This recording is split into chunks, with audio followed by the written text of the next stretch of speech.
Did you guys see that the mayor of Auburn is stepping down? Down the gavel. He's handing the mayorship or whatever off to somebody else on their city council because he last Thursday shared a meme with a Klansman on it and with the caption that was like, Trump supporters are really good to have around right now because they all already have masks. And then like, so this is Auburn, right? So you know there's like... Also not surprised, yeah. That's like, you know. Holy shit. Yeah. So and then he like went to bat for it. What did he say? He went back and forth with a bunch of angry Trump supporters on Facebook. One of his quotes is like, I am calm. Obviously somebody has just accused him of needing to calm down. And he says, I am calm, just a realist. If Hitler and everyone who supported him was removed from the face of the earth in 1939, the world would be a much better place. The same is more true of Trump and his supporters today. Where is this? I don't even know where to go with this. It's fucking wild shit, right? Rarely am I I want to know more about this person and what bar they hang out at when we're not sheltering in place. Well, so this guy's name is William Kirby. In addition to being, formerly the mayor of Auburn, where is it? He's like I think he's a urologist. Urologist, come through. Yeah. Okay. I hear so you. I see he's you. a urologist mayor who posed with a Klansman. No. He posted a picture of a Klansman and was like, Trump guys already have masks. They're good to go for COVID-19, basically. Implying that they are Klansmen. And that's why they already have masks. Kempa's mind is much less blown suddenly. I was like, so dude, confused. did you... You thought that he went on Facebook like dressed as a Klansman? I was having a moment where he was like, it was like him being like, listen, man, say what you will about Hitler, but Hitler did kill Hitler. Like, I was like going and... That's such a better version of the story than the one that actually... Wow. It's a shame that's the less shocking story today. Like, right. Mayor poses in Klan robe is like the more believable thing than Mayor accuses people on the other side of the aisle as being Klansmen. That's hilarious. Oh my God. Mayor goes on Facebook in a Klan hood, praises Hitler for killing Hitler, steps down as the mayor. That's a much better. That's more or less. Would be a much better version of this. It's fucking Auburn. We've all been there. Like, you know the people up there. I think we just got ourselves a second job doing like a fanfic. Yeah, like a Auburn What If series. Yeah. Anyway, let's say do what it. you will So this about guy Auburn. stepped down, but why? But like, because people were upset about it, because he felt remorse. Like, how does is this stepping down permanent? Is he resigning? He's given the mayorship he's at a city council meeting Monday evening. Kirby announced that he intends to, quote unquote, hand the gavel to Councilman Daniel Berlin at the next meeting in 2 weeks, the Auburn Journal reported. Okay. Damn. Because he's anti-Klansman. We don't tolerate that in Auburn. I mean, you got to pick your audience. I think it's more so because he called Trump supporters Klansmen, which was a bridge too far. Or a little too close to home. Or a little too close to home and hurt a lot of feelings. Yeah, blew some covers. Yeah. Shit. Oh, wow. I mean, I've dealt with the Auburn folks on homelessness for years, and they are, I mean, obviously there are some good folks out there, but there's some real vile fucking rhetoric out there. And so I guess I'm not all that surprised. I still wish. I'm surprised that a mayor would risk, the mayor of Auburn would risk making such a strong statement, given that it's Auburn. I mean, it just And given goes to that, show you. we recognize, right, that the people who voted for Trump maybe were not all like, yay, racism, but they were like, not a disqualifying thing, right? Like, there's a lot of problems with this, right? So we get that. But there is still this, like, it does feel for a lot of people like you went too far. And I'm just surprised that somebody who was already in an elected office would go that far. That feels like something that would be on the internet, but would not be posted by somebody that you voted for. Here's what I think. He is sheltering in place. His hours are probably very weird as well. His hours is and is not okay to drink are probably a little bit off as well. And blame it on the claw? I think you can blame this on the claw. Yeah. Anyway, Auburn, claws out tonight. Yeah. Get it, Auburn. Steinberg needs to up his Facebook game so he can compete with Auburn. Mm-hmm. Caw! Cause out. Cause out. All right. You guys want to get started? Let's do it. All right. Would love to. Voices, the things they said. Voices, some from those dead. All the voices heard. Voices, things we say. Voices, they're in your head. All the voices heard. Hello, everyone. You have Kempa. And Skylar. And Shannon. And Flo. All right. We have a full house tonight. Look at us. We're so cute. Yeah. We actually, everyone looks very nice tonight, which is surprising 1 month into this. Why? We're all extreme. We're still holding on. I'm surprised I'm actually like wearing a shirt with a collar. So, You know what? I got to be honest with you. I'm surprised I'm wearing a shirt. yeah. Yeah. Well, we talked about this earlier. There may or may not be a Free the Nipple episode, and we hope our listeners support that. Yeah. So how was everyone's weekend? So good. Relaxing. I went on a hike, and it was amazing. Where'd you hike? In Auburn, actually.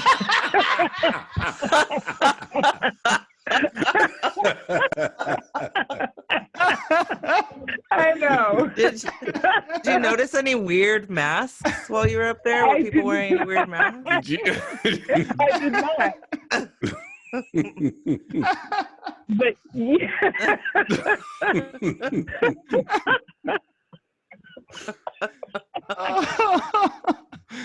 Oh, yes, but actually I did go hiking in Auburn, and it was really nice to just get out in some greenery. So that's good. Skylar and I went down to the river and socially distanced, hung out, and I bummed a cigarette from somebody, and it was the first cigarette I'd had in months, or at least a month, and I got really, really sick. Oh shit! Oh, no. Down. Which is like probably a great thing. Like I've never been into Yeah. smoking anyway. It's fine. But like this is just like It did. maybe don't start this up again after It this is all completely done. beat his ass. It was some like 14-year-old shit. It was I fantastic. felt like I was in high school again. I was like laying on the ground like, how do I get home? That's Are you great. sure it was a cigarette? It was definitely a cigarette. Okay. Well, How about you, Shan? maybe I should stop. My weekend Also, was yes, please. probably. I did not do a lot this weekend aside from read and journal and, move from the bed to the couch to the reading room to the couch to the bed. But I, like a lot of people, found myself really grateful for the weather this weekend. Yeah, Like, definitely. I really loved sitting on the porch drinking my rosé. So it was one As of one my better does. Rosé all weekends. day. Ooh, I got to get some rosé. Okay. You know what? I got a box of rosé, which is the equivalent of 4 bottles of wine. It's living in my fridge and it's giving me life every day. Nice. I could not recommend doing that more to anyone who finds themselves enjoying a glass of rosé from time to All time. right, yeah, box of That's rosé. good to You know heard it because here. I'm blowing through glass bottles and it's a lot to have to handle. Oh no, this is a time for the box. Yeah, you Okay. can stack the boxes a lot easier too, you know. Oh. I can put my claw on top or beneath the box of wine. Exactly. And I hear works that. out Game perfectly. changer. Yeah. That's Yeah. a game changer. Okay, so should we get started? Oh, should we? Yes. Probably we All should. right. Things have actually been happening the last few days. And to start, we're gonna go with the Governor Newsom, Gavin Newsom, Governor of California, came out today saying that there is a pact with the governors of Washington and Oregon on how we are going to more or less tackle this coronavirus pandemic. Who wants to roll with that? I'm looking at either Shannon or Flo, maybe? Sure. Yeah, so these 3 governors came together and essentially said that they are going to prioritize the health of their residents.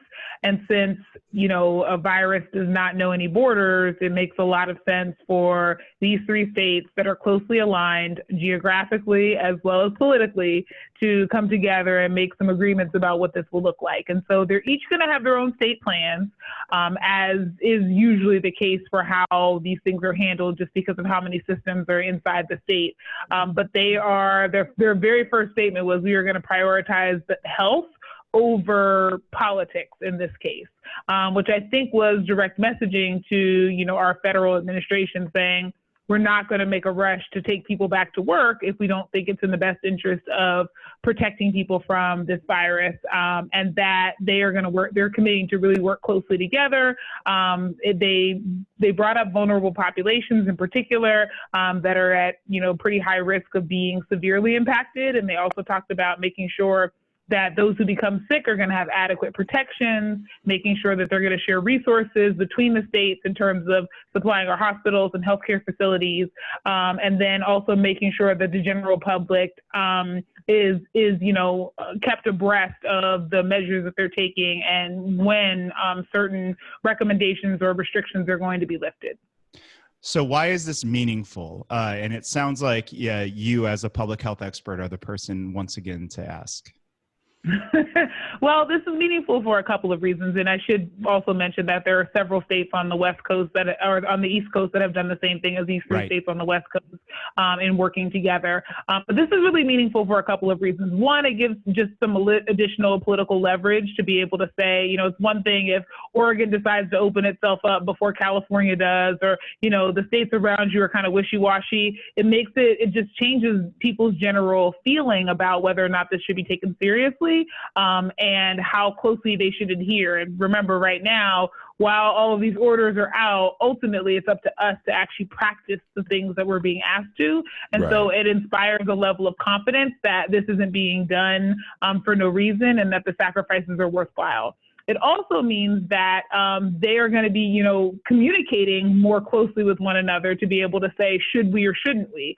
And they'll be in a better position to actually say we're going to stop the sheltering in place when we have a better idea that all of these states' curves are flattening as opposed to only one state. And then again, viruses know no borders, so it crosses over. So it's important for that reason as well. And then another reason is, of course, the sharing of resources. We know that that's one of the major considerations with our healthcare facilities is, will we have enough?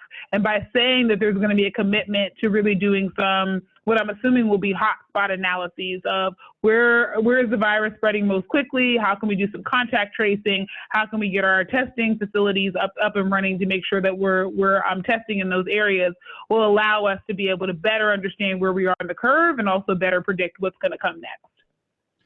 And so this one's kind of for everybody, as is the next one, but this Newsom sort of coming out with this comes on the heels of him 2-3 days ago on CNN, referring to California as a nation state.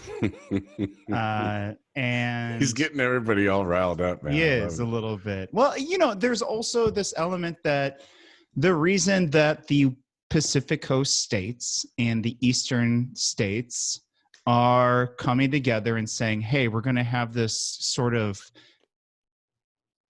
element of sort of co-leadership where we all come together and we do this because it's not coming down from the federal level. Right.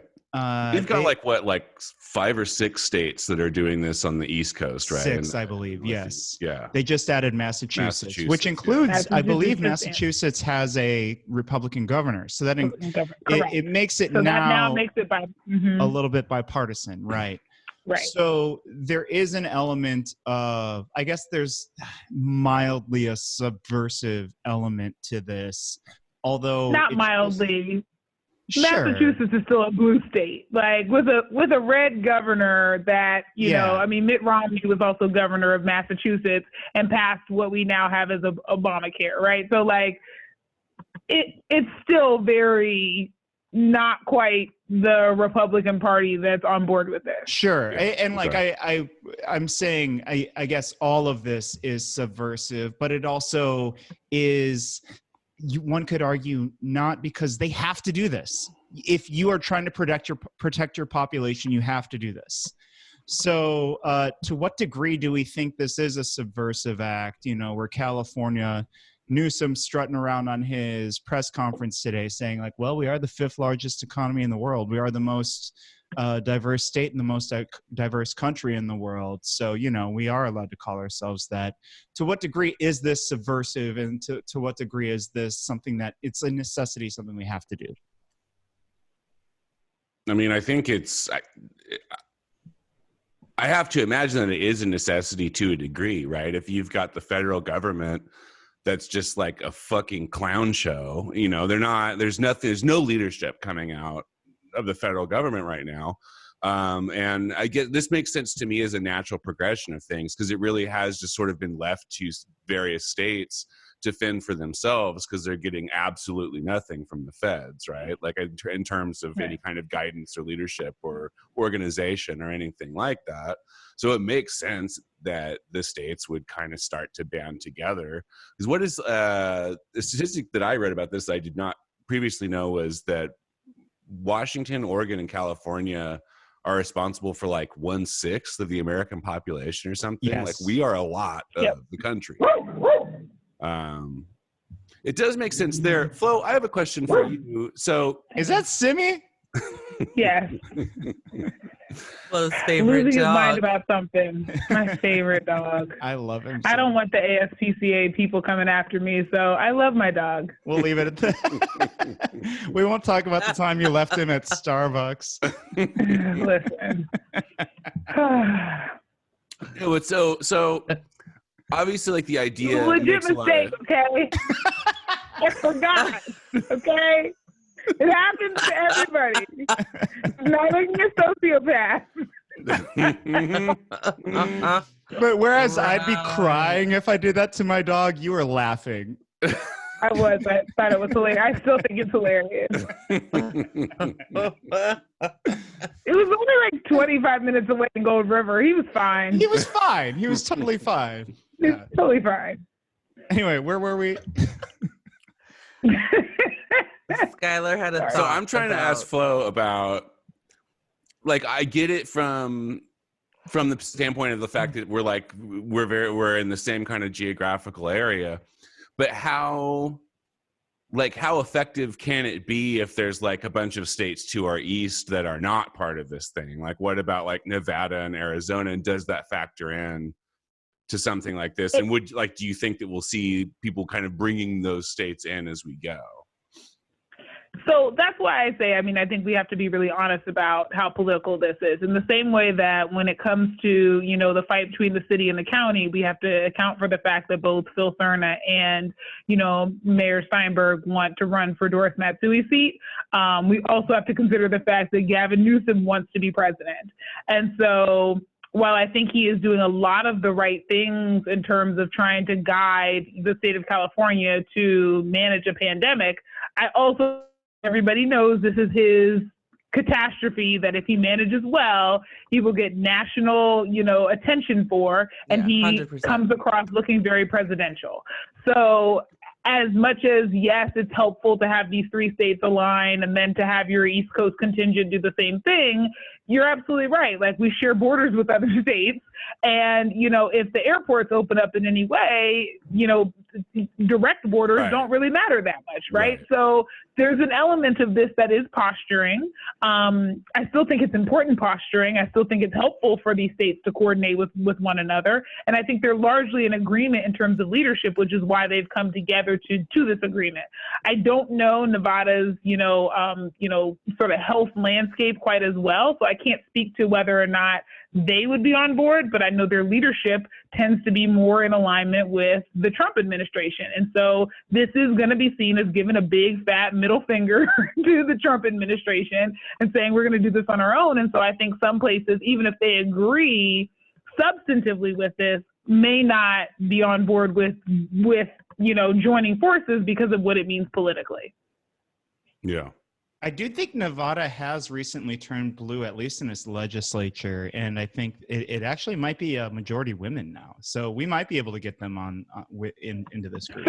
Certainly possible. I don't pretend to know as much about or to follow them very closely, so I can only go by what I pay attention to on occasion. I just spent my first. If first. It's like North Carolina and purple and leading in that direction, I could have missed that transition. Yeah, back in February, I spent my first 9 days sober and not gambling out there. So it seems like they are turning things around there, which is kind of, again, it's the same potential that in Arizona has been showing for a long time, but Nevada did it very quickly. So that's, who knows? No. But no, I do think that that's a good point, and that this is, it might be a lot more of a statement than it is like a real life, sort of public health act. But in either way, I guess this is probably the thing that Gavin Newsom should do, either for others or for himself. And it could be both and, right? Sure. Yeah. I mean, any other thoughts on this? We can move right along if you want. I mean, it's interesting to it's been whipping up a bunch of talk of secession and whatnot, which comes up. Okay. Yeah. Here and there. It's not, I mean, honestly, that is not a topic that I am very super well versed in. Obviously, I've had the thought that's man, if we didn't have to fucking worry about what people in Kentucky and Alabama thought, we could actually get some fucking work done around here, But I think it's I think the idea, the superficial kind of immediate sort of reaction towards being open to something like secession comes from the same place as people who want to it's kind of the same thought process as abolishing the electoral college or something. It's just can we please get some shit done here? We need people in Wyoming to stop having as much of a say as they do in what we can do here in California, right? Does that make sense? Absolutely. I mean, for me, it is a fantasy thought. I have lots of, what would happen if we won the Civil War and then decided that the Confederacy couldn't come back? What does the future hold? We win the war, we allow people who want to leave, and then our southern border problem is those damn Virginians who want to come across and get our universal health care, right? I mean, I think there are lots of ways that we can fantasize about what it might look like if things were different. But it does kind of make me think of the Atlantic article that I think I shared with you all that was kind of blaming the boomers and for a lot of things that have happened during their lifetime, and maybe not starting all of the trends, but necessarily not stemming the tide. And I think the thing that stood out to me in the article was that most state constitutions haven't been amended in 100 years. And I was just thinking, like, even thinking about, you know, how this is the longest period, I think, since the Civil War, since like we've gone without a constitutional amendment at the federal level. And so just really beginning to think about, like, what does it mean when we kind of stagnate in the way that we think about things? And so abolishing the Electoral College, or, you know, the states seceding from the Union or being added to the Union, right? Like, all of these are questions that have just gone entire generations without any momentum on should other places that we've made as territories become states, and, you know, how does all of this work? So I think it opens up some real reconsideration of what possibilities are, in the same way that I think the pandemic has for us as well. Like, suddenly, you know, we can protect people from being evicted, and suddenly we have money to give to people, and suddenly we're considering all these things that had been long fought for. And so I think this alliance does the same thing of thinking, wow, there could be some political power in coming together. Yeah, I'd agree with that. Well, a couple of us on the show do know the I think former head of the California National Party, and you know, they've been around for a while, at least a few years, and they've been trying to fight for, you know, California secession. But I mean, this is something that people were, I think, toying with just after Trump was elected, but really it strikes me as very deeply unrealistic on one hand, and on the other hand, which is probably the thing that's convinced me most deeply, is that, you know, even in the event that California could successfully secede, what does that mean for, you know, our Black and brown populations in, you know, the South, on the border, you know, and in spaces where it's like there are not even necessarily majorities trying to really disenfranchise them, but folks who are successfully tamping out their possibility to vote, right? Right. And I think when you have a state like ours, which is, what are we? We're like 1/8 of the U.S. population. We're 1/5 of the GDP of the country, or we're one. I forget what we are in that regard, but we are the 5th largest economy in the world. Our state, we've got sway, and we're able to make moves that can help protect folks, even if they do live in a Texas or a New Mexico or an Alabama. Right.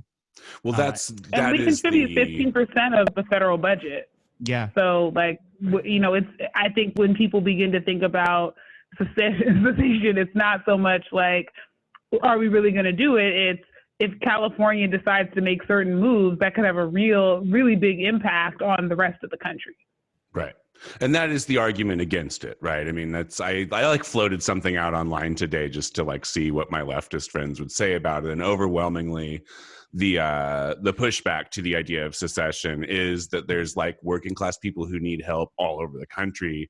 And if we just leave them to the clutches of, you know, of the GOP without, you know, a blue influence like California kind of there to protect them, then it's really, really bad for a lot of working class people who are not in California, which is 100% a fair point. And I think it's an interesting argument because, you know, I empathize with the people of Barcelona when they were trying to secede from Spain, the people of Basque country, you know, right there between Spain and France, when they've been fighting forever to sort of have their own independence and being able to say, this is who we are and we can rule ourselves. But if we're trying to build a global left, if we're trying to, like, if our end game is trying to heal the problems that, you know, our global north is doing to the global south, are more borders the answer? I think that's an interesting argument. And I would say I don't have a whole lot of faith in California as its own nation state, in part because I feel like right now the things that are within our control, we incarcerate more people than many of the southern states we love to look down on.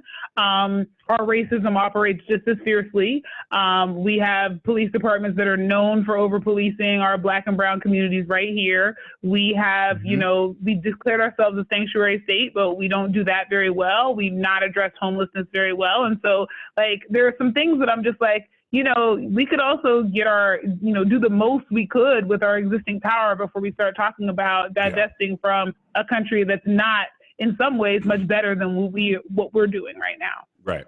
Right. That's a great point and possibly a great segue into our next conversation. Yeah, let's do it. All right. So for many of our listeners, this might be tough to hear, but you've probably heard already. Bernie Sanders has dropped out of the presidential race. Not only that, today he went on he Zoomed with Joe Biden. And he endorsed Joe Biden, and those two are hoping to sort of forge a path forward where this country can defeat Donald Trump and get him out of the White House. Reflections. I mean, it makes political sense for him to do it. I'm not at all surprised to see him go. To see him do that. It probably doesn't it almost certainly helps Joe Biden, obviously, but I think that we're about to see that a lot of the leftists who were Bernie people and have been sort of accused of being in this cult of Bernie thing are going to turn around and be like, well, I mean, already Rose Twitter is full of people being like, well, I'm not voting for Biden, so it doesn't, I don't know. Ultimately, I think it helps Biden. I don't think it's going to bring a whole lot of leftists into the Biden camp. I don't think it's going to work out like that. No, I don't think it will either. I mean, I think the thing that folks have to come to realize is that the hard left Biden supporters are not about Bernie. I'm sorry. I'm thinking so much about Biden. The hard left. We all got Biden on the brain now. I've got Biden on the brain. That this isn't about getting to a point to push the Dems into a position of power. This fight is about radicalizing these spaces and fuck Biden, right? So Bernie endorsing Biden is neither here nor there for a lot of people. The people that I'm talking to, the people that I'm reading these tweets, that it's just well, we're not surprised that it ended up this way, but there's no fucking way I'm voting for Biden on this. And I don't blame them. It's interesting. I mean, I'm not voting for Biden. This podcast is California on a state level and Sacramento local. And to me, it's after the primary, our votes don't matter. Hillary beat Trump in California in 2016 by something 4.3 million votes. Yeah. I think she had 8.7 million. So she almost doubled him. So it's we did our job here. And our part of the fight is over in California. So it's, to me, there's a part of it that's well, how much of the conversation really matters in a place like this at this point? Right. And I'm open to being argued against on that. Yeah, I don't think the conversation, in terms of what that conversation looks like is these back and forths on social media, really, at this point, right? Because we're all locked in our homes. And the people that you actually the people who are going to engage in those conversations are the ones who are going to try to turn the person who has decided not to vote for Biden to vote for him, right? And it's it doesn't fucking matter, dude. Because we do have that California, we're in California, it's gonna be blue. And so we get to sit out. So I feel the conversation is not like, it's more detrimental to my mental health to have that conversation. Sure. But the Same. one piece that I would continue to just like float out there is I was never gonna vote for Biden anyway. You Right. know, like no matter how this ended up, the goal is not to lean into what is really just at all. Like, and Can you and say we're that seeing sentence over that's again? I happening. think we might have. Yeah, we lost you for a quick minute. Yeah, we lost you for a second. Can you say that sentence over again? Yeah, I think what I said was that the goal was never for us to end up for me to lean into the conservative party that are the Dems now, right? Like that we're really trying to like radicalize what it means to hold a position of power politically. And we're not the same as them. It's so weird to me that like the Biden folks don't understand, like we have different ideals. We have different like things that we want out of this world. So in California, particularly where we have the luxury of not really having to engage with them after the fact, like, do they think I'm going to go to Nevada and like knock on doors for him? No. Yeah. Like here's my thing about it. Like I just went through months of being told that like Bernie Sanders was like an unelectable candidate because America is way more moderate than that. And, you know, moderate Republicans who don't like Trump or like swing voters could not be courted by somebody as radical as Bernie Sanders. And it was somebody who is more like a moderate like Biden, who is going to be able to get those voters in and deliver the general to Trump, right? And so now I'm kind of sitting here like, so what are you guys talking to me about? Like you've been telling me for months that you don't need me.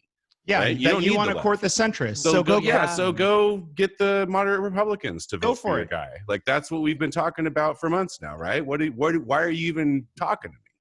You guys have been very, very clear that the left is not really welcome in this party. So that's that's fine with me. The last 70 years of being Democrats, you've been doing this, by the way. So it's like, fine. So, two things. The first is the worst probably ever I told you so possible. I know America, y'all. And I said in June of 2016, Donald Trump is going to become the next president, and he's a two-term president.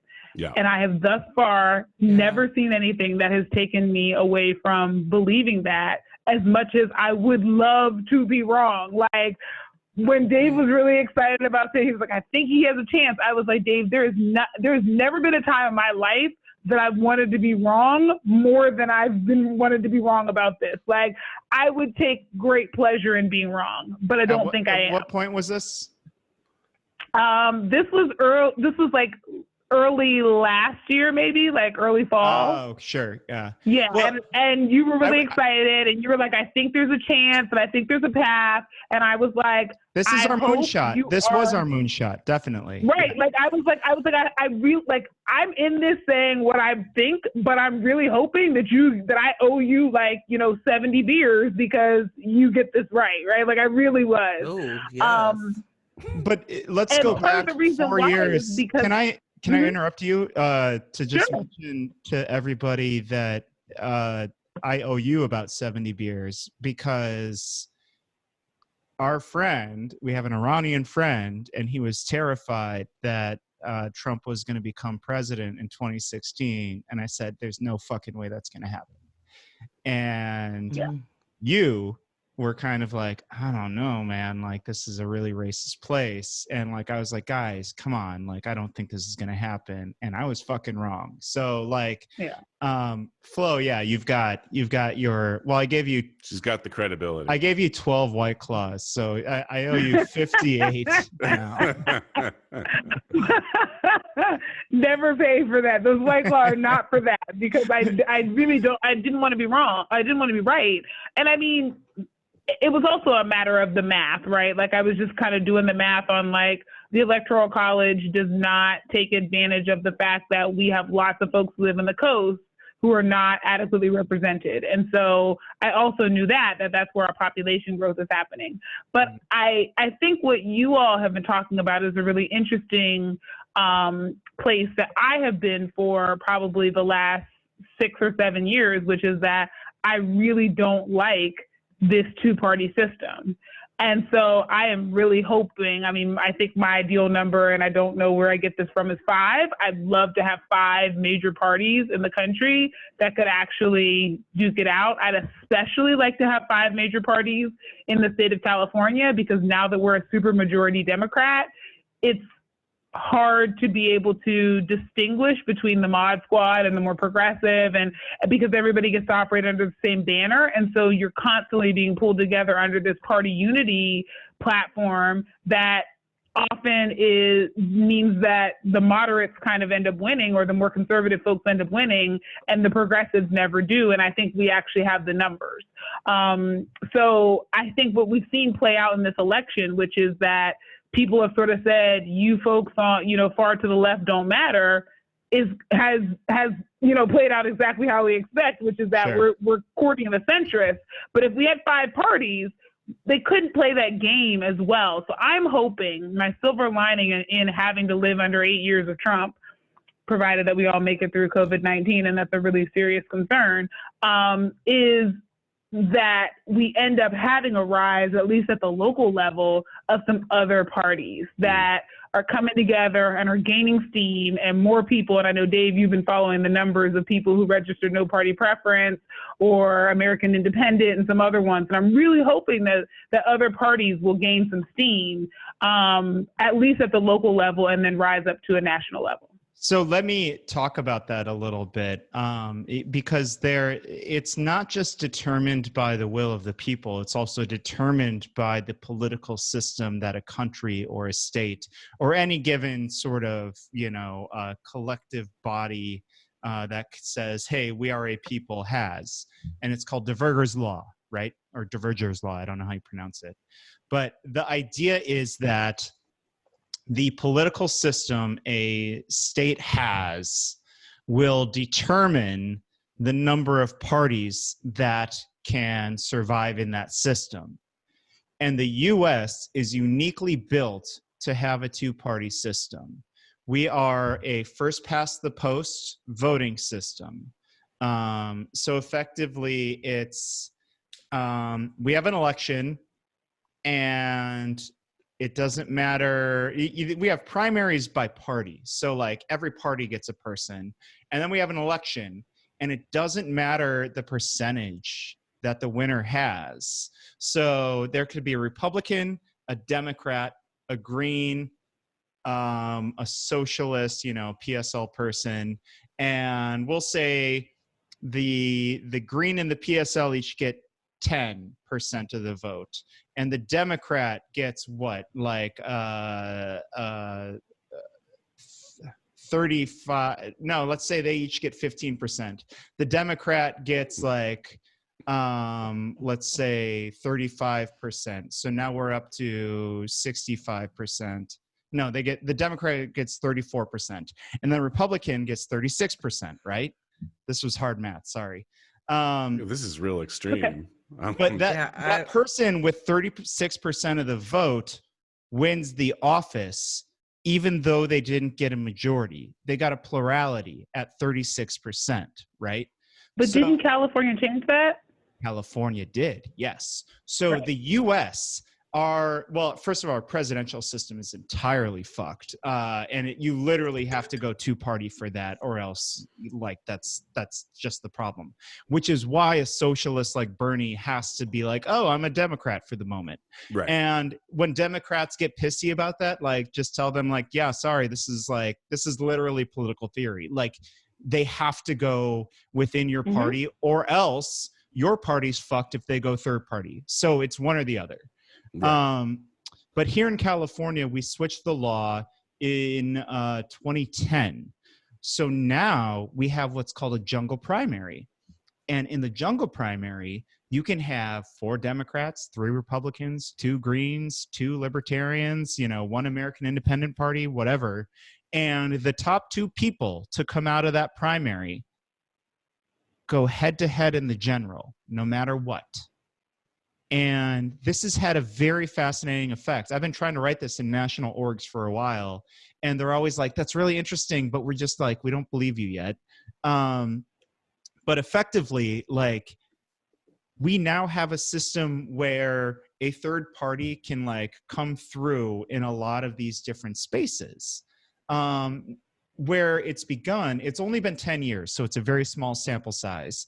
But in 10 years at our assembly and at our state senate level, what we've been seeing is an increase in Dem-on-Dem races, because increasingly people don't want to vote for Republicans. They just don't. Right. They don't like them.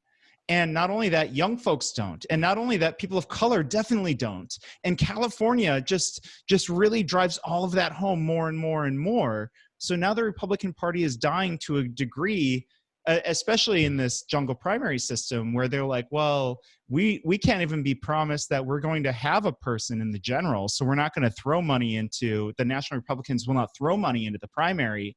Now they don't have any control in our state.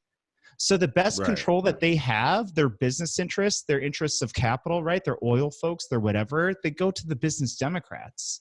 So we have a state where we are uniquely built to challenge the Democratic Party. And the Democratic Party is challengeable to a point that the Republicans, they don't have shit. They won't have shit. They ain't shit. They ain't gonna be shit. Like they're fucking done, right? So like we can build a strong left here. We can find ways to do that and fucking wedge in against the Democrats, because the Republicans don't have a future here. Well, that's, I mean, basically the Republicans have just ceded their entire presence to business class Dems, right? Yeah. I mean, like, they are the conservative part of the state now, you know, and the leftists are filling in to the left of that, you know. I mean, not to go back to, like, I think, like, one of the things that people bring up when they're, like, pro-secession is, like, wouldn't it be cool if, like, our conservative progressive divide was between, like, you know, Democrats and progressives, you know, like, wouldn't that be a better way forward, and couldn't we get more done if that was the divide instead? But yeah, I mean, I think California is already kind of looking like that, right? And it's working. Like, we have socialists who are being elected to, like, local positions in their local governments and whatnot. It's happening. Case in point, Sacramento. Exactly. Haiti. Yeah. I do worry, though, about the consequence of what's happening in California for the rest of the country, because I think of places where there's, you know, a pretty significant push for voter suppression. And I think it is because they are worried that if some of the you know, policies that were passed in California are passed in other states to allow for, you know, early voting and everybody's vote by mail, and you allow for people to register when they're 15 and 16 years old, right? And all of those things that have been done here, that they will start to see their predictably, you know, conservative states start to turn purple and maybe eventually even turn a different color. And they are then tightening up their restrictions as opposed to moving into a place where more people have access. Right. So I'm always concerned about what the backlash is, because it's not as if the Republican Party is not paying attention to what's happening in California. And I think part of what is happening in terms of the messaging for, like, you know, oh, that's just California and ignore them, is more signaling to everybody that they're so different and weird, so don't take advice from them. So there's good news in that the Republican Party is dying, like literally and figuratively. Yeah. They're losing numbers in every single state. So we do have an in, but I think that's a great point, Flo. And it comes down to, and it really, I guess, comes down to a flat out sort of a denial to what we were all entertaining at the beginning of this episode. Like, we're all in this together here in the US. And so in our neighboring states, in our states where we have friends who are fighting against voter disenfranchisement, against gerrymandering, like, we have to do our best to help them. What does that look like? Do you all know? I got no fucking idea, man. Like, honestly, it's such a fucking mess. You know, I don't know. It's tough. Yeah, I mean, I guess to me, I guess it's money if you have it, right? And not many of us working related people who might be listening to the podcast might have that much sort of money. But like, it's what? It's supporting groups that are fighting for the same thing that we're fighting for. It's you know, it's about getting the workers the voices they need, and people of color the voice that they need. I mean, look at what Stacey Abrams did in Georgia. How about this? How do we support the next Stacey Abrams in the U.S.? Or just support Stacey next time. There you go. I'm That's really actually a hoping that she's question. going to become the next governor of Georgia and then the president. And I really hope that she does not take a losing vice presidential nod from Joe Biden. Yeah. If he offers it, do you think she Yeah. takes it? I don't know, but I would prefer that her phone be in airplane mode when that call comes in and he has to go to his next choice. Yeah, I hear that. If anybody has I access think- to Stacey's phone, think about it. I wish Somehow I that did. airplane mode just Yeah. ends up on. I don't know Just what happened. Get in there and change the Joe Biden contact to say, like, what's that guy's name? Brian Kemp? Is he the governor? Yeah, the Yeah, governor. just change his Right, name right, around. yeah. So she's like, nah, Mhm. fuck this dude. Mike Pence or something. Yeah. It's a great Or change it to her idea. ex. Change it to one of her ex's names and just like put "do not call," "do not answer" Oh, next no. to it, so that way she won't.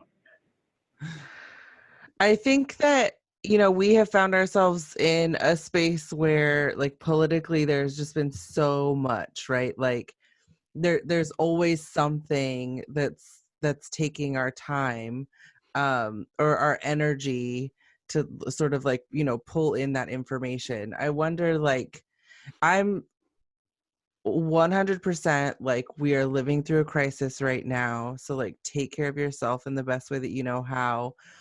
But if you find yourself at a loss for things to do, like, maybe this is the time to start looking into those groups or those people that are, like, taking a stand against, like, voter suppression and, you know, the things that we're talking about here, so that we are well equipped as election season continues and even beyond November, right? Like, we want to know, like, this is a thing for us. Like, you know, Kempa, you say, like, what do we do? What actually is the call to action here? And we're all like, because we don't really know, right? We've all been invested in the things that we personally are passionate about, and so maybe like this is just the time for us to widen our lens a little bit and find those groups. I mean, I think it would do me some good to, like, jump on out of the bubble that I live in and read some other shit. Systemic change feels impossible sometimes, and it's fascinating 100% that California actually changed its system 10 years ago. Yeah. Like Mhm. that's almost unimaginable. But we're not the only state who did that. I believe Washington has done that. I think there's one other that has done that too, to do this sort of jungle primary system. But yeah, I don't think people have thought too deeply about to support systemic change in other states yet. I don't know if there's even an infrastructure in play yet.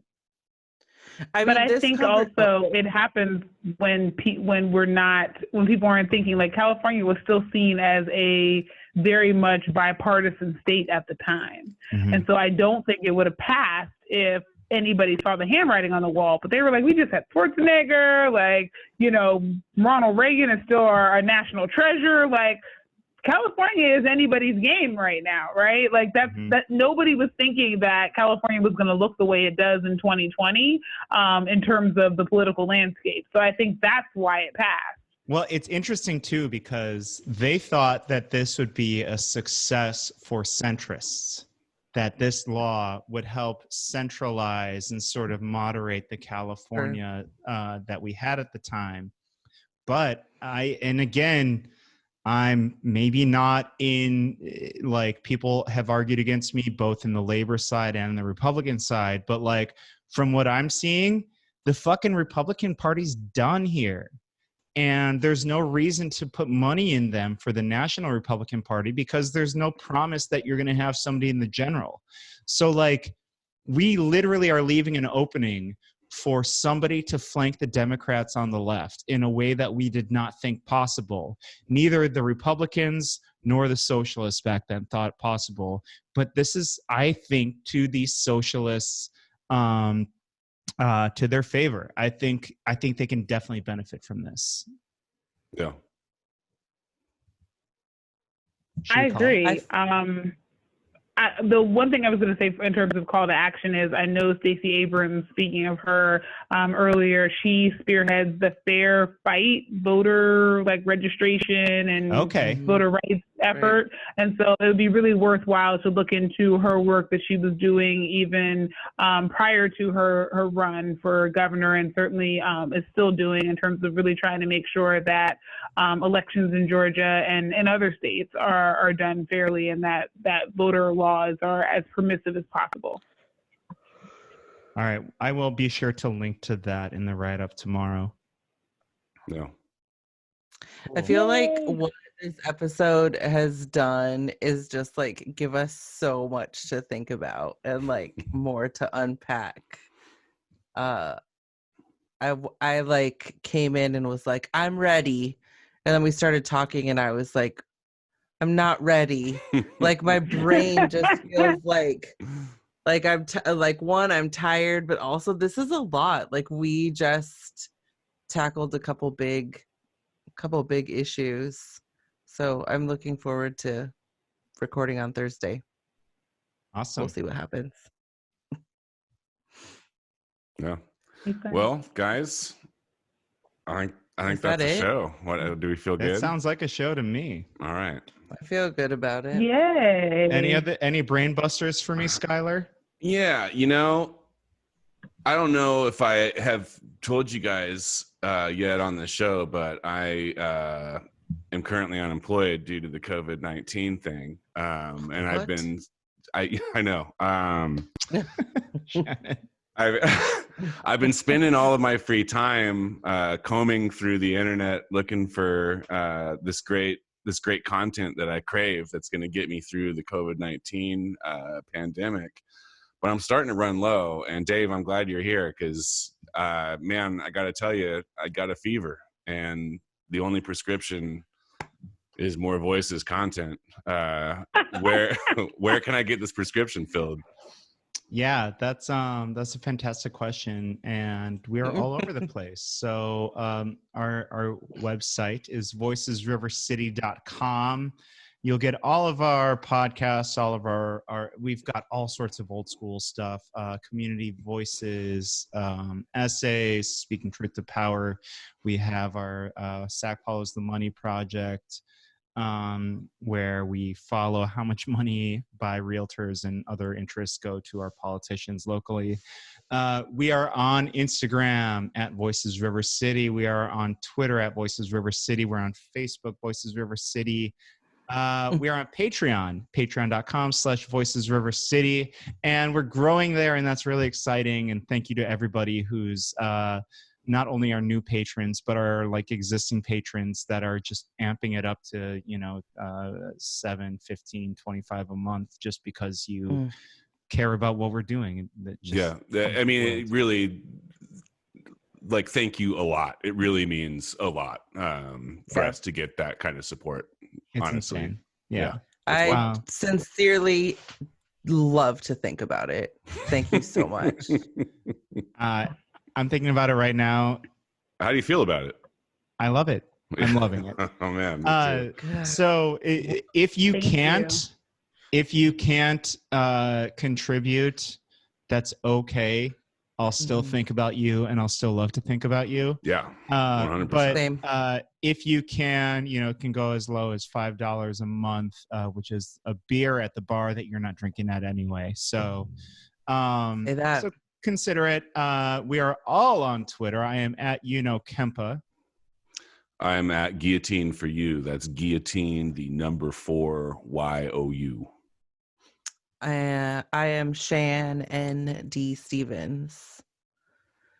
And I am at Flojaune, FLOJAUNE. And that is us. So thank you, everybody. Thank you to Be Brave Bold Robot for this music. And I suppose we will talk to you in a few days. Yeah. Can't if you're bored, get it Kemp on Twitter and let him know that you think that if he doesn't vote for Biden in November, he might as well be voting for Trump. He loves that. Yeah, and refer to him as Drumpf and like call him something like Orange Cheeto Man or Orange whatever. Cheeto Man. Yeah, like, that shit's hella cool. I love Orange it. Man bad. I tie mean, that some shit fucking really, that'll convince me. Tie some of that like Vladimir Putin shit in there too. I Oh, loved it. right, I love right, that too. Yeah. Oh, I'm almost This there. is the shit. I'm Polish, so I'm basically a Russian bot. Right. I mean, yeah, you are basically a Russian bot. Oh my gosh. Yeah. Well, It's the stuff Kempa loves to think about. man. Bernie And respond Sanders, to. number one. All right, everyone. Well, stay healthy, stay safe, stay sane. Yes. We seeing you next Friday. Very nice. We are seeing you on next Friday. All right. Okay, bye. Wonderful. Yeah,